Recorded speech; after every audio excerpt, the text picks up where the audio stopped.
Have you ever been stuck in a 4-hour gaming binge, but you can't end on a loss and it's already 2 a.m., but at the same time you don't even like this game anymore? You look at your new console and you wonder why you even bought it because where are all the games? Maybe the thought has crossed your mind that gaming is dead.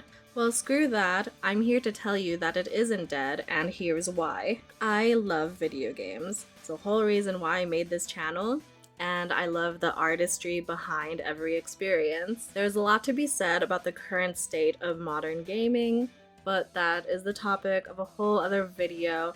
And I also don't want to talk about just playing older titles because that makes it sound like you're stuck in the past, and that's not a good thing either. There are plenty of problems with modern gaming, but that doesn't mean all modern games are bad. You just gotta expand your horizons a bit more. I don't buy a lot of games on launch unless they check a certain amount of boxes. I enjoy the IP, I enjoy the developer, or I just find it extremely intriguing. The last point is very nebulous, and that's mostly because if I know, I'll know. As a result, I play most games 1 or 2 years later. Since they're on sale, I'm more willing to take a risk on something that I'm not familiar with. For example, I bought Devil May Cry 5 on sale, not really expecting to enjoy a hack and slash that much, but I bought it because I knew the IP on a surface level. But I ended up falling in love with it despite being a gameplay style I don't normally play with. I have the same story with Yakuza 0. I never really played beat 'em ups, and they weren't really my thing, but I was hearing great things about it and I liked the advertising, so I decided to play it. That same year, I bought Kiwami 1 and Kiwami 2, and I played through all of them like super fast, and now I am absolutely in love with the Yakuza series and Like a Dragon as well. If you play only shooters or multiplayer games, maybe expand your horizons and play a cozy game. Also, if you play a cozy game, why not try playing a first-person shooter?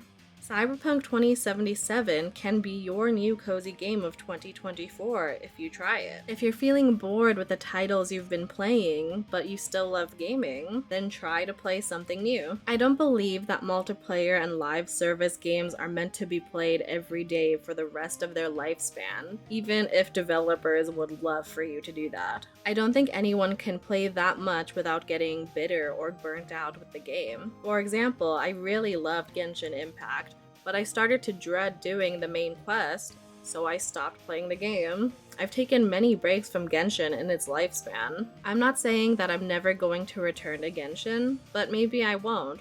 That doesn't take away the original enjoyment I had from the game. I just wanted to play something new. I remember after the Game Awards in 2023, these gamers that some would call normies started to play Baldur's Gate 3. Some people didn't like it, and others had their eyes open to a new type of gaming experience. Recently, this year, I've seen Kai Cenat go through the same thing with Elden Ring. I don't watch his content at all, but the few clips that I've seen of him playing the game have been very fun to see. I don't know if this guy has FromSoft history, but it was a big deal to a lot of the gaming community that this creator was playing this game, so I'm assuming he didn't. I really encourage taking a little bit of a risk with the games you're playing.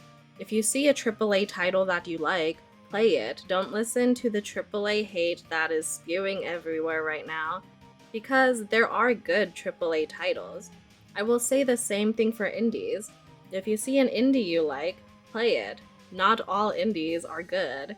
Relying on indies to be like the pillar of the gaming community isn't the end-all solution to gaming issues. There are big problems with the industry, but we really do have a lot of options regarding what we should play or what we want to play. Despite the hate for Starfield, there are still people that loved the game. Despite the love for Persona 3 Reload, there are still people that hated the game. At the end of the day, you won't know what you like until you try it. And it can introduce you to so many new titles. And it can also lead you to look back. If you feel like you don't have any new games to play, and that all the games that have released this year are bad, you're probably wrong, but you can go back and play older titles. most of the time they're still there. Though video game conservation is also a big issue in itself, but again, that is for another video. I always recommend playing older games, especially if you're really into this hobby. If you enjoy learning about a developer's history, there's no better way to learn about them than to play their older games. Because I really love Devil May Cry 5, I bought the remastered collection of the older titles when they were on sale. I don't know if I'll like them, but that's the risk you take sometimes with buying older games. Older games do have their own problems. Again, I don't want to be one of those people that are constantly talking about how better the old days were, because you sound like a boomer. And who wants to sound like a boomer? It's good to try new things, but it's also fun to look back into a game's roots and like their developmental history. If you play through a series from the beginning to the end, it's so intriguing to see how a developer and a writing team grow throughout it, even if you consider it more as a regression than a growth. In older titles, there is a creativity to them that you sometimes don't see in a lot of newer titles. Now developers, mostly AAA, avoid taking any unnecessary risks because if their game flops, their studio is at risk for just getting cut completely. There are so many remakes, remasters, and ports right now.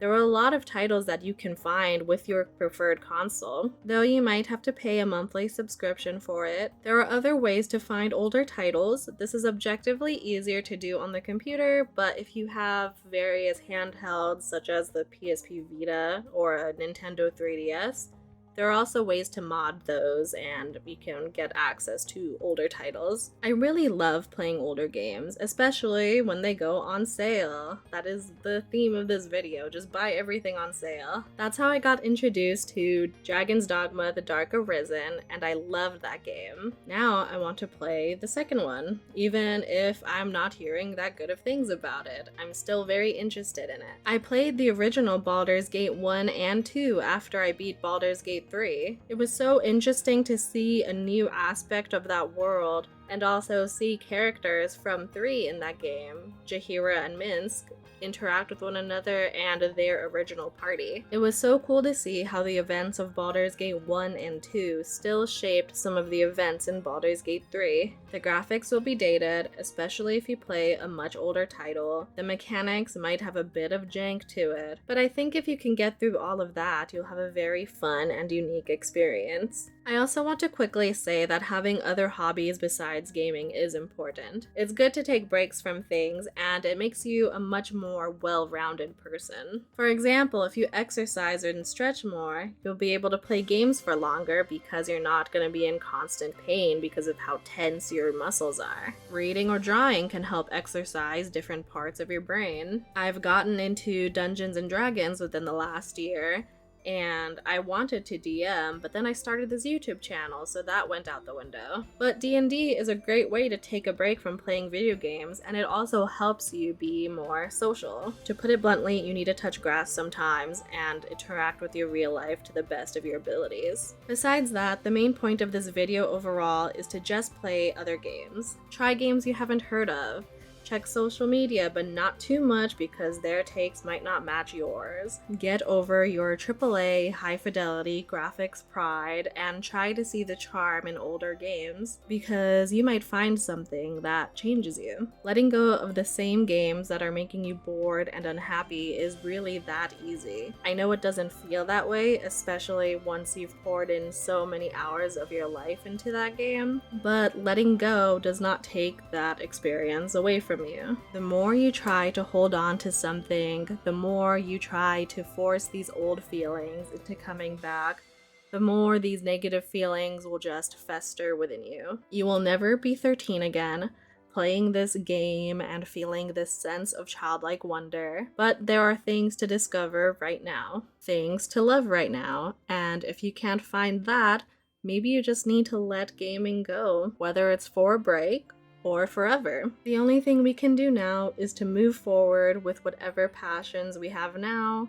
or to discover some new ones. I hope you enjoyed this video, and please like and subscribe for more content. I'm probably going to talk about Final Fantasy XIV in the next couple weeks because I started playing it, and it's gonna possibly ruin my backlog, but we'll see. I'm really excited to get into it, and I know that there's like a Dragon Age to Final Fantasy 14 pipeline almost, so I'm really excited to see where I go from here in terms of my MMO journey being reignited. Again, thanks so much for watching, and I'll see you in the next one. Bye.